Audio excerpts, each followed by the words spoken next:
The moment the ultrasound photo hit the marble floor, everything in the room changed. Madeline Harper hadn't meant to drop anything. She had been careful, always careful, the kind of careful you learn when one mistake can cost you everything. But the sharp edge of someone's elbow caught her arm just as she stepped forward, and the neatly stacked folders slipped from her hands, papers scattering across the polished conference table and floor like a quiet disaster unfolding in slow motion. And then it slid out. That single glossy image she never should have brought with her. The black and white curve of a tiny life exposed under the cold, bright lights of the executive boardroom on the 58th floor. Conversations stopped mid-sentence, the soft hum of presentations and polite corporate laughter cutting off like someone had pulled the plug, and Madeline's breath caught in her throat as she dropped to her knees, heart pounding so hard she could hear it in her ears, reaching desperately for the papers, for anything but that image. But it was already too late. A pair of polished black dress shoes stepped into her line of sight, stopping inches from the ultrasound photo, and she didn't need to look up to know who it was, because everyone in that room instinctively shifted when Caleb Whitmore moved, the air itself seeming to tighten around him. He didn't speak at first, and somehow that silence was worse, heavier than any accusation, as he bent down slowly, his long fingers picking up the photo with a precision that made it feel less like an accident and more like something inevitable. Madeline froze, her hand hovering uselessly in the air, her entire body going cold as she watched him turn the image over in his hand, his expression unreadable to everyone else in the room, but not to her. Not when she saw the exact moment his eyes focused on the date printed in the corner. It was subtle, so subtle no one else would notice, just the faint tightening of his jaw, the way his shoulders went still, but Madeline felt it like a shockwave, because she knew what he was seeing, what he was calculating, and what it meant. Someone behind her cleared their throat awkwardly. Another executive shifting in their seat, but no one dared interrupt. No one dared speak, while Caleb Whitmore stood there holding something that clearly did not belong in a corporate meeting. Madeline forced herself to move, her fingers finally closing around the edge of a fallen document as she pushed herself to stand, her voice barely steady as she said, "I'm sorry, it was an accident, I'll just..." But the words died before they fully formed because Caleb lifted his gaze to meet hers, and there was something in his eyes now, something sharp and focused and dangerously certain. He took one step closer, lowering his voice so only she could hear, yet somehow it echoed louder than anything else in the room. The date, that night, was ours. The words hit her like a physical force, knocking the air from her lungs, and for a split second she forgot how to breathe, forgot where she was, forgot the dozens of people watching, because all she could see was that one night crashing back into her mind, rain against glass, a stranger who hadn't felt like a stranger at all, a moment she had buried so deeply she had almost convinced herself it didn't exist. "You're mistaken," she said quickly, too quickly, her voice thinner than she intended as she reached for the photo, her fingers brushing his as she tried to take it back, but he didn't let go right away, his grip tightening just enough to stop her. Around them, the room was no longer pretending not to notice, the tension spreading like wildfire, whispers threatening to break out, eyes darting between the powerful CEO and the visibly shaken woman standing too close to him. Madeline forced herself to meet his gaze again, even as every instinct screamed at her to run, to disappear before this spiraled out of control, because she had worked too hard to survive, too hard to stay invisible, and this was the one thing that could destroy all of it. "It's not what you think," she said, quieter now, more controlled, but there was a tremor she couldn't hide, and Caleb saw it.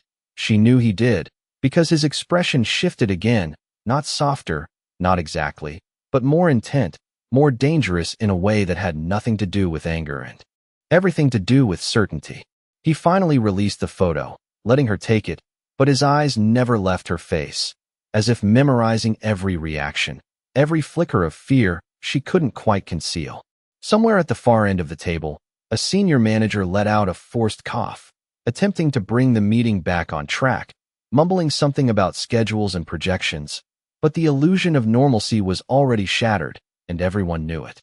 Madeline clutched the ultrasound photo against her chest, her pulse racing as she took a small step back, trying to create distance, trying to reclaim control, but Caleb moved just as slightly forward, closing the gap again without making it obvious, without needing to say anything more.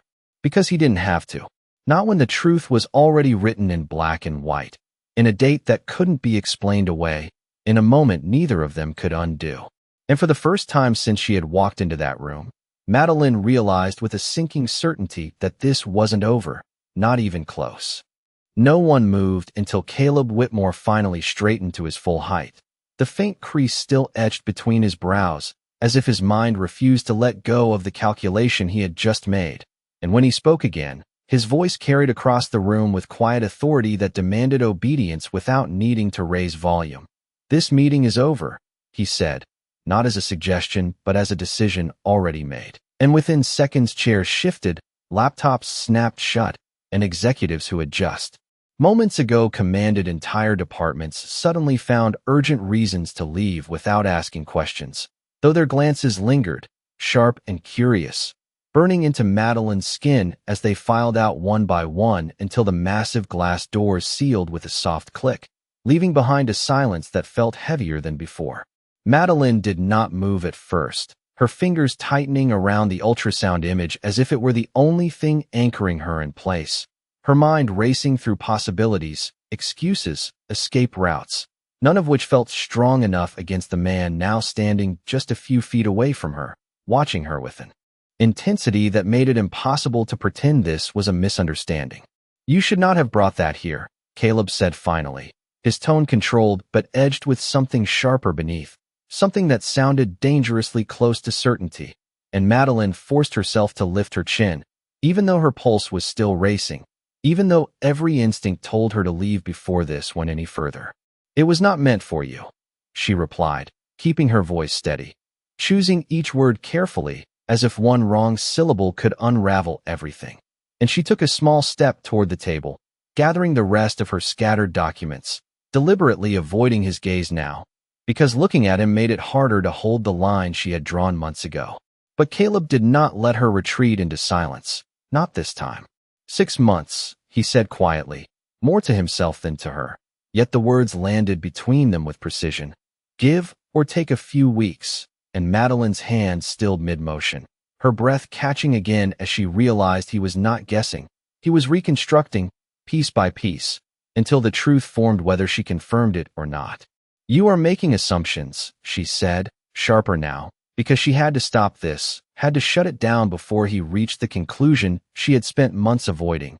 But Caleb stepped closer, closing the distance again, not touching her, not raising his voice, but eliminating any illusion that this conversation could be escaped. "Then tell me I am wrong," he said, and there it was, the challenge she had been dreading, simple and direct, leaving no room to hide behind deflection. And for a moment Madeline said nothing, because the truth was too fragile, too dangerous to hand over so easily, not when she remembered exactly what she had seen the morning after that night. The headlines, the photographs, the engagement announcement that had made her decision for her before she ever had a chance to consider another path. She exhaled slowly, steadying herself, and when she finally spoke, her voice carried a quiet firmness that did not quite mask the strain beneath it. "Even if the timing overlaps, it does not change anything," she said, meeting his eyes again, forcing herself not to look away this time, because she needed him to believe her resolve if nothing else. "You have a life, Caleb, one that does not include me." And for the first time since the moment he had picked up that photo, something flickered across his expression, not confusion, not doubt, but recognition, as if he understood exactly what she was referring to without needing it explained.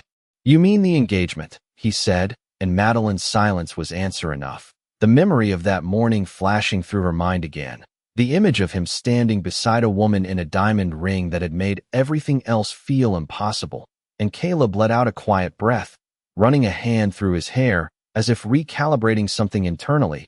But when he looked back at her, whatever had shifted only made his focus sharper.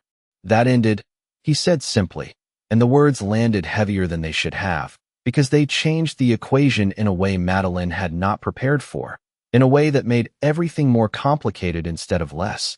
And she shook her head immediately, stepping back again, putting distance between them this time with more urgency. "That does not change why I left," she replied, her voice tightening despite her effort to stay composed. Because this was the part he did not understand, the part she had protected even from herself. I did not know who you were that night, and when I found out, it was already too late to pretend it was anything more than a mistake. And for the first time, the word hung there between them, fragile and dangerous, because neither of them truly believed it, and Caleb's gaze dropped briefly too. The photo still clutched in her hand before returning to her face with quiet intensity. That was not a mistake, he said, and the certainty in his voice made her chest tighten in a way she had not allowed herself to feel in months.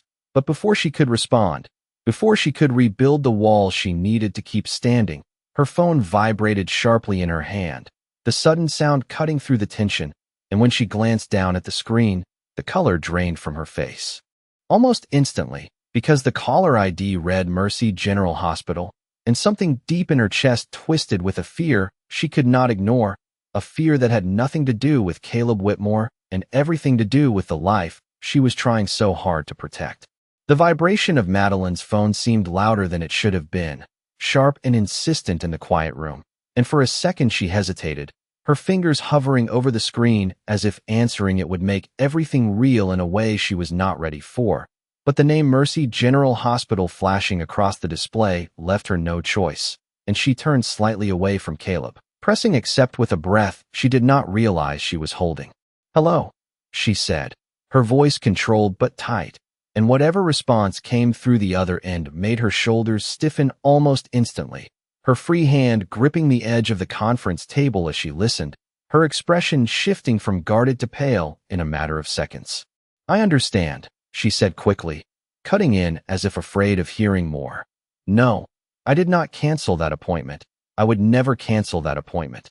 And the strain in her voice was impossible to hide now, the carefully built composure from moments earlier cracking under the weight of something far more urgent. Caleb watched her closely, every detail registering, the way her breathing changed, the way her posture tightened, the way fear replaced resistance in her eyes, and when she turned slightly away again, lowering her voice as if trying to keep the conversation private, it only made his focus sharpen further. "Who authorized that?" she asked into the phone, her voice dropping, and then a pause, a longer one this time, followed by a whisper that carried just enough for him to hear. "No, you cannot release my records to anyone. I did not give permission." And something in the way she said it made his jaw tighten, because this was no longer about a misunderstanding or a past connection. This was about control, about someone interfering where they should not have been. Madeline ended the call abruptly, her hand trembling slightly as she lowered the phone, and for a moment, she did not turn back, did not look at him, as if she needed those extra seconds to gather herself, to rebuild whatever strength she had left before facing him again. But when she finally did, the fear had not disappeared. It had only been pushed deeper, hidden beneath a layer of determination that looked far too practiced to be new. "I need to go," she said, already reaching for her bag, her movements quick now, purposeful, as if staying any longer would only make things worse. But Caleb stepped into her path before she could pass, not touching her, not blocking her aggressively, but making it clear that he was not going to let this end without answers. "What did they say?" he asked, his voice calm but firm, and Madeline shook her head immediately, avoiding his eyes again as she tried to move around him. "It is nothing you need to worry about," she replied, but the words sounded hollow even to her own ears, and Caleb did not move, did not step aside, his gaze steady on her face as if he could see straight through every attempt she made to deflect. "Someone canceled your appointment," he said, piecing it together from what little he had heard, and when she did not respond, his voice lowered slightly, more focused, more dangerous in its quiet certainty. "Someone tried to access your records." And this time she did react, her eyes flickering up to meet his for just a fraction of a second before she looked away again. But it was enough to confirm what he needed to know. "You do not understand," she said, her voice barely above a whisper now, not defensive anymore but strained, as if the weight of everything she had been carrying alone was beginning to press too hard. "This is exactly why I stayed away." And Caleb's expression hardened slightly, not in anger, but in resolve, because whatever this was, it was bigger than a coincidence, bigger than a past they had not fully understood yet. "Then explain it to me," he said, taking a step closer, his presence steady, unyielding, Because right now, it looks like someone is making decisions about you that should not belong to them. And Madeline let out a small, unsteady breath, shaking her head again. But this time it was not denial. It was hesitation, as if she was standing on the edge of a truth she had been trying to protect, unsure whether revealing it would save her or destroy what little control she had left. "If I tell you," she said slowly, her voice fragile but deliberate, "you cannot walk away from it." And the words hung between them, heavy and irreversible, because she knew exactly what it would mean, not just for her, but for him, for everything he thought he understood about his life. And Caleb did not hesitate, did not look away, did not even blink as he answered, "I am not walking away." And for the first time since that photo hit the floor, Madeline realized that the choice she thought she had already made months ago might not belong to her anymore. Madeline held his gaze for one fragile second longer before looking away, her fingers tightening around the strap of her bag as if it were the only thing keeping her steady. And when she finally spoke again, her voice carried a quiet weight that made the room feel smaller, more confined, as though the walls themselves were closing in around the truth she had been avoiding. "Someone has been watching my appointments for weeks," she said, each word measured, careful. "At first I thought it was a mistake, a system error, something small. But then my records started changing, my scheduled visits moved without my permission, notes added that I never authorized." And she swallowed, her throat tightening as the memory of it pressed forward. "Today was supposed to be my most important checkup, and now it is gone." Just like that. Caleb did not interrupt, did not rush her, but the intensity in his expression deepened, his mind already working through implications, patterns, possibilities that extended far beyond what she was saying aloud. "Why would anyone do that?" he asked, not dismissive, not doubtful, but focused, because there was a reason. There was always a reason, and Madeline let out a quiet, almost humorless breath that did not quite reach her eyes. "Because they do not want this baby to exist in any official record," she replied, and the words landed heavier than anything she had said so far, because they were no longer vague, no longer something that could be brushed aside as coincidence or misunderstanding. Caleb's jaw tightened slightly, the shift subtle but unmistakable, because that was not just interference, that was intent, calculated and deliberate, and his voice lowered further when he spoke again, more controlled, more dangerous in its calm. "Who?" he asked simply, and Madeline hesitated, not because she did not have an answer, but because saying it out loud made it real in a way she had been trying to avoid. And for a moment she looked at him, really looked at him, as if measuring whether he could handle the truth that was about to follow. "I do not know for certain," she admitted, her voice softer now, but no less serious. "But I know it started after that night, after I left, after I realized who you were." And Caleb's expression shifted slightly at that, not in confusion, but in recognition of the timeline aligning with what he already suspected. "You think this is connected to me," he said, not as a question, but as a realization forming in real time, and Madeline shook her head immediately, though there was uncertainty in the movement.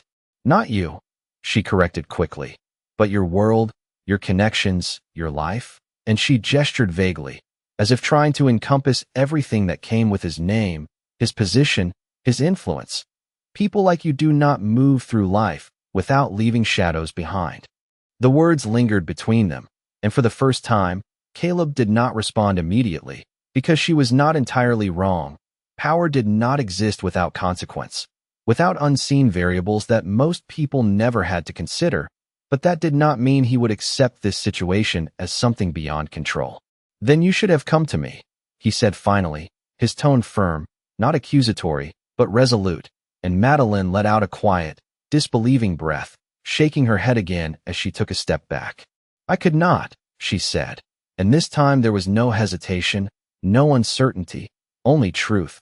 "Because I saw your engagement announcement the morning after, I saw the headlines, the photographs, the future that had nothing to do with me." And her voice wavered just slightly, not breaking, but revealing the strain beneath. "And I knew that whatever happened between us, it was never meant to become this." Caleb's eyes narrowed slightly, not in anger, but in focus, as if recalibrating everything he thought he understood about the situation. And when he spoke again, his voice was quieter, but stronger. "And now," he said, taking a slow step closer. Now it already has, and the truth of that settled heavily in the space between them, undeniable and irreversible, and Madeline's grip tightened around her bag again, as if she could still hold on to control, still hold on to distance. But something in her expression shifted, something that suggested she was beginning to realize that the situation had already moved beyond what she could manage alone. "You still do not understand," she said, her voice dropping to almost a whisper. "This is not just about timing or coincidence. Someone has been trying to erase this baby before it is even born." And the words sent a quiet tension through the room that lingered even in the silence that followed, and Caleb did not look away, did not hesitate, did not question whether he should be involved, because whatever this had started as, it was no longer something he could ignore, and when he spoke again, there was a finality in his tone that left no room for argument. "Then they chose the wrong person to interfere with," he said, and for the first time since everything began, there was something else beneath the control, beneath the precision, something protective, something unyielding, and Madeline felt it before she could stop herself, a shift in the dynamic that made walking away no longer feel like an option she could simply take. Madeline should have left then. She knew that, every instinct telling her to walk away before she lost the last bit of control she still had.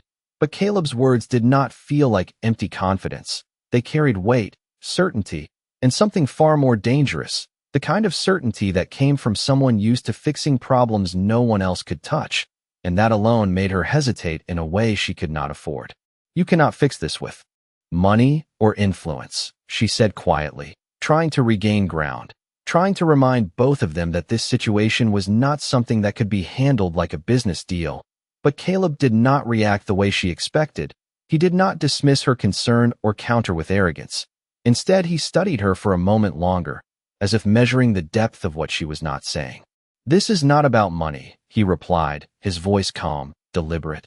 "This is about access, about who has it and who should not."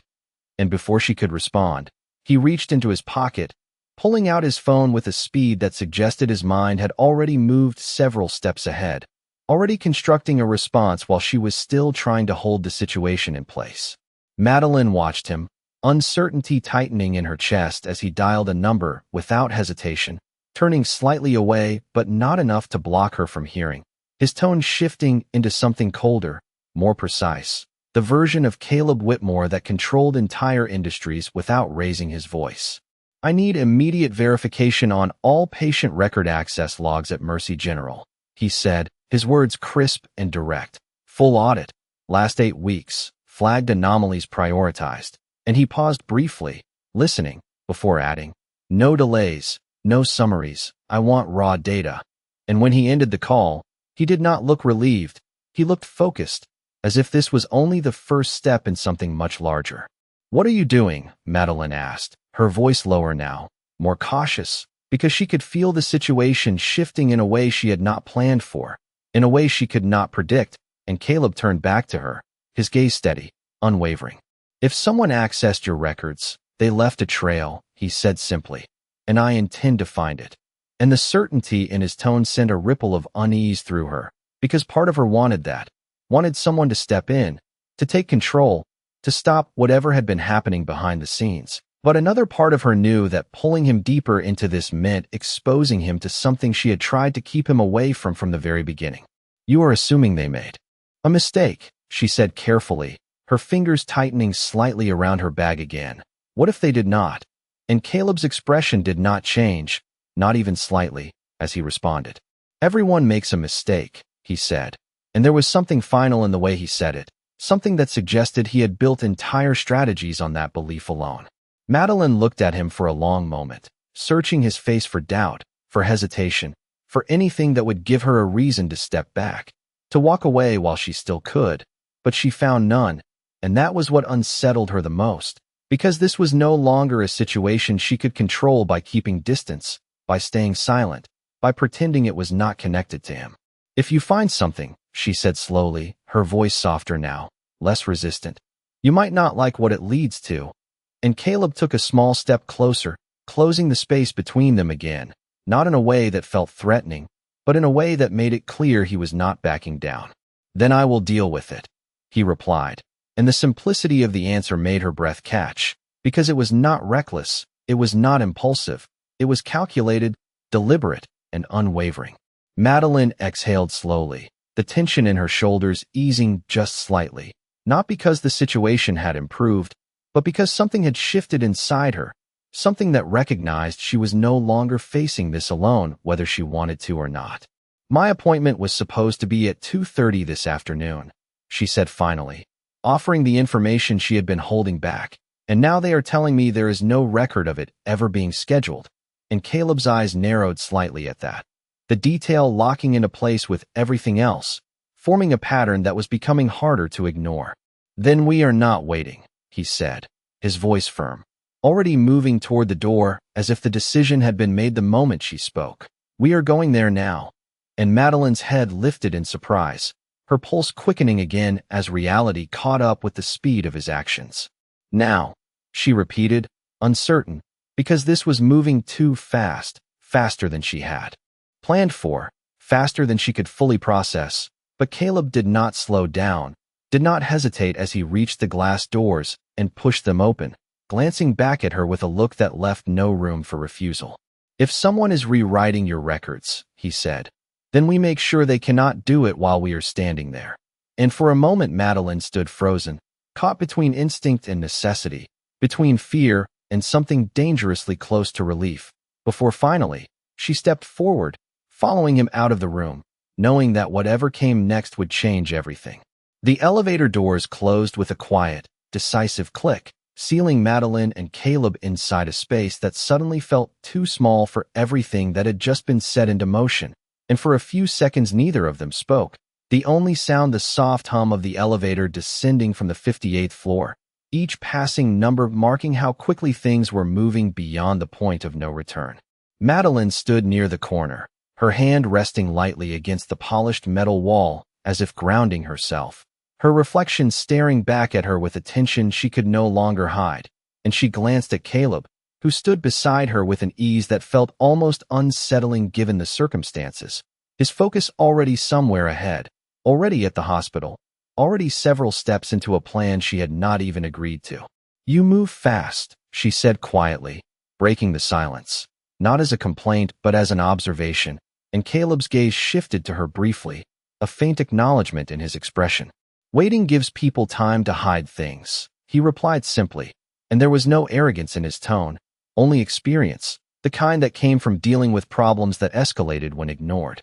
Madeline exhaled slowly, her fingers curling slightly as she absorbed that, because he was not wrong, but that did not make what they were doing any less overwhelming. You do not even know what you are walking into, she said, her voice softer now, less defensive, more honest, and Caleb's response came without hesitation. Neither do they, he said, and something about the way he said it made her chest tighten, because it was not a threat, it was a statement of balance, of equal uncertainty, and somehow that made it feel more real. The elevator reached the lobby, the doors sliding open to a wave of movement and sound, employees and visitors crossing the marble floor, but the moment Caleb stepped out, the atmosphere shifted almost imperceptibly, people straightening, conversations lowering, the quiet recognition of authority rippling through the space, and Madeline felt it again, the weight of his world, the difference between where she stood and where he belonged. Outside, the afternoon light was sharp and bright, the city moving at its usual relentless pace, cars passing, horns distant, the normal rhythm of a day that did not pause for personal crises, and a sleek black sedan pulled up to the curb almost immediately, as if it had been waiting for his signal all along. Caleb opened the door for her without a word, and for a second she hesitated, looking at the car, at him, at the path she was stepping onto, because once she got in, there was no easy way to step back. You can still walk away, she said, meeting his eyes, giving him one last chance to reconsider, to leave this where it was, but Caleb did not even glance away. So can you, he replied, and the quiet challenge in his voice made her pause, because he was right. This was still her choice, even now, even with everything unfolding around them. Madeline looked down at the ultrasound photo still in her hand, her thumb brushing lightly over the edge, and whatever hesitation remained shifted into something steadier, something more resolved, Because walking away had not protected her before, it had only delayed what was happening now. Without another word, she stepped into the car. The door closed behind her with a soft but final sound, and Caleb slid in beside her, giving the driver a brief instruction, "Mercy General," and the car pulled into traffic almost instantly, merging into the flow of the city as if this were just another routine destination. Inside, the quiet was different from the elevator, heavier, more focused, the kind of silence that carried anticipation instead of uncertainty, and Madeline stared out the window, watching the buildings blur past, her thoughts racing ahead to the hospital, to the questions that would not stay buried, to the possibility that whatever they found there might confirm everything she had feared. "When we get there," she said after a moment, her voice low but steady, "you cannot just walk in and take over." And Caleb turned slightly toward her, not dismissing the concern, but not yielding either. "I do not need to take over," he said. "I just need to make sure the right people cannot interfere while you are there." And Madeline nodded faintly, because that was the part she wanted to believe, the part that felt like protection instead of control. But the unease did not fully disappear, because she knew too well how quickly situations like this could spiral into something far more complicated. The car slowed as it approached a red light, the hospital building already visible a few blocks ahead, its familiar structure rising above the surrounding streets, and Madeline's stomach tightened at the sight of it, because this was where everything had started to go wrong, where the small inconsistencies had first appeared, where she had begun to feel like something was watching, something was shifting just out of reach. Caleb followed her gaze, his expression sharpening slightly as he took in the building, the destination no longer abstract, no longer distant. And when the light turned green, the car moved forward again, closing the distance between them and whatever was waiting inside. And Madeline felt it then, a quiet but undeniable realization settling in her chest that whatever answers they found today, they would not be simple, and they would not leave either of them unchanged. The car came to a smooth stop beneath the covered entrance of Mercy General, and for a moment neither of them moved, the engine idling quietly as the weight of what awaited inside settled between them, heavier now that it was no longer a possibility, but a reality just beyond the glass doors. Madeline was the first to reach for the handle, her movements slower this time, more deliberate, as if stepping out of the car meant stepping fully into something she could no longer control. And when the door opened, the familiar scent of antiseptic and polished floors drifted toward her, grounding and unsettling at the same time. Caleb stepped out beside her without hesitation, his presence immediately drawing subtle attention from the staff near the entrance, not because he demanded it, but because authority had a way of announcing itself even in silence. "Stay close," he said quietly, not as an order but as a precaution, and Madeline nodded faintly, though her focus was already shifting ahead, scanning the reception desk, the corridors, the small details that had once felt routine but now seemed filled with hidden meaning. Inside, the lobby was busy but controlled, nurses moving with practiced efficiency, patients checking in, the low murmur of conversations blending into a steady background noise that masked tension better than silence ever could. Madeline approached the front desk, her hand tightening slightly around the strap of her bag as she forced her voice into something steady. "I had an appointment scheduled for 2:30 today," she said, offering her name, and the receptionist typed quickly, her expression neutral at first, then faintly confused as she looked back up. "I do not see anything under that time," she replied, polite but firm, and Madeline's stomach tightened exactly as she expected it would, the confirmation hitting harder now that it was spoken aloud in front of someone else. "It was confirmed yesterday," Madeline insisted, her voice controlled but carrying an edge of urgency she could not fully hide, and the receptionist glanced at her screen again, then shook her head slightly. "There is no record of it. I am sorry," she said, and before Madeline could respond, Caleb stepped forward, his presence shifting the interaction instantly. "Check again," he said, his tone calm, but leaving no room for dismissal, and the receptionist hesitated just long enough to register the authority behind his words before turning back to the system, her fingers moving faster this time.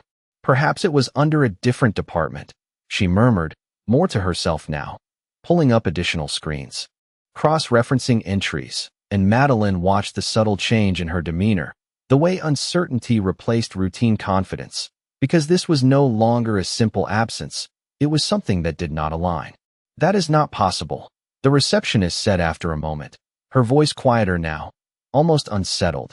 There was an entry here earlier today. I remember seeing it when I started my shift. And she stopped, her brows drawing together as she refreshed the screen again, as if expecting the information to reappear if she looked hard enough.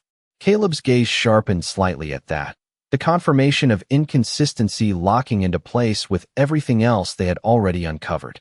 Who has access to modify these records? He asked, and the receptionist blinked, clearly unprepared for the question, glancing instinctively toward a side corridor before answering.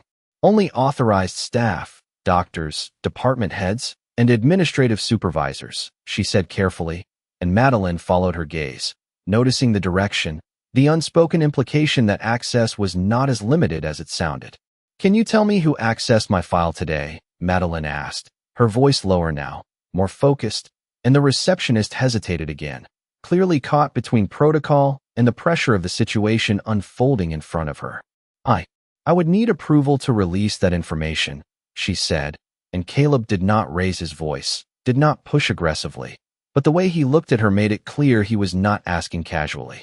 Then get it, he said, and the simplicity of the statement carried more weight than any demand could have, because it assumed compliance as the only outcome. The receptionist nodded quickly, standing from her chair and stepping away to make a call, leaving Madeline and Caleb standing at the desk as the tension in the space thickened, no longer hidden beneath routine. Madeline exhaled slowly, her eyes scanning the lobby again, more alert now, more aware of every movement, every glance, because the confirmation was there, undeniable. Something had been here, something had been changed, and it had not been random. You see it now, she said quietly, not looking at him, her voice carrying a mix of validation and unease, and Caleb did not respond immediately, his attention shifting briefly to the security cameras mounted near the ceiling, then back to the corridor the receptionist had glanced toward. I see enough, he said finally, and there was a new edge to his tone, something colder, more precise, because this was no longer about suspicion, it was about proof beginning to surface, and as the receptionist returned, her expression more serious than before, holding a tablet in her hand, Madeline felt her pulse quicken again. Because whatever was about to be shown to them was no longer something that could be ignored or explained away, and for the first time since they arrived, she realized that the truth might be closer than she had ever wanted it to be. The receptionist's return shifted the air around them in a way that was impossible to ignore, her earlier uncertainty now replaced with something closer to concern as she held the tablet carefully, as if the information on it carried more weight than she was used to handling. And when she placed it on the counter, turning it toward Madeline and Caleb, her voice dropped slightly. I was able to access a limited log, she said, glancing briefly toward the corridor again before continuing. This is not something we usually show without formal authorization, but given the discrepancy, she did not finish the sentence. She did not need to, because the evidence was already there on the screen. Madeline stepped closer, her eyes scanning the data. Lines of timestamps and access entries that meant little at first glance, but everything when viewed together. And then she saw it. Her name, her file ID, and multiple entries within the last 48 hours, far more than any routine update would require, her breath catching as she leaned in slightly. There, she said quietly, pointing to a specific line. That was this morning, and the receptionist nodded, her expression tightening. Yes. But that entry was removed from the active system, she explained. It should not appear at all unless we access the back-end log, and the implication settled heavily between them. Because this was not a simple error, this was deliberate manipulation. Caleb's gaze moved across the screen with focused precision, taking in the details, the timestamps, the user IDs attached to each access point, and then he stopped, his expression sharpening as something locked into place. This ID, he said, indicating one of the entries. Who does it belong to? And the receptionist hesitated, her fingers hovering over the tablet as if deciding whether to answer, before finally tapping into the system again, pulling up a linked profile. It is assigned to administrative oversight, she said carefully, a supervisor-level clearance. and Madeline felt a chill run through her, because that was exactly the level of access she had feared, high enough to change records without immediate scrutiny, high enough to erase things without leaving obvious traces. "Can you see a name?" she asked, her voice lower now, more controlled despite the tension building inside her, and the receptionist nodded slowly, though her hesitation was even more noticeable this time. "Yes," she said, and then she turned the tablet slightly, just enough for them to see without fully exposing it to the rest of the lobby, and the name appeared on the screen in clear, undeniable text. Madeline stared at it, her mind taking a second longer to process what she was seeing, because it was not a stranger, not an unknown figure operating in the shadows. It was someone connected, someone close enough to have legitimate access, and that realization hit harder than anything else so far. Caleb did not react immediately, but the subtle tightening of his jaw, the shift in his posture, made it clear that he recognized the name as well, that this was no coincidence, no random interference. "How often has this account accessed her file?" he asked, his voice calm, but carrying a sharper edge now, and the receptionist tapped through the log again, her expression growing more unsettled with each entry she revealed. "More than a dozen times in the past week," she said quietly, "and several of those entries include modifications, not just views," and Madeline's hand instinctively moved to her abdomen, not consciously, not dramatically, but in a small, protective gesture that spoke louder than any words, because whatever had been happening was no longer abstract. It was targeted, repeated, intentional. "What kind of modifications?" she asked, her voice barely above a whisper now, and the receptionist swallowed slightly before answering. "Appointment cancellations, record adjustments, notes added and then removed," she said. "And there is one flagged entry that was overridden by the system, but I cannot see the full details without higher clearance." And Caleb's eyes darkened slightly at that, because that meant something had been attempted that even the system had questioned, something that crossed a line. "We need that information," he said, and the receptionist nodded quickly, already reaching for her phone again.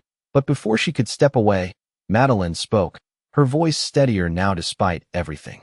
"Wait," she said, and both of them looked at her, because something in her tone had changed, something more certain, more resolved.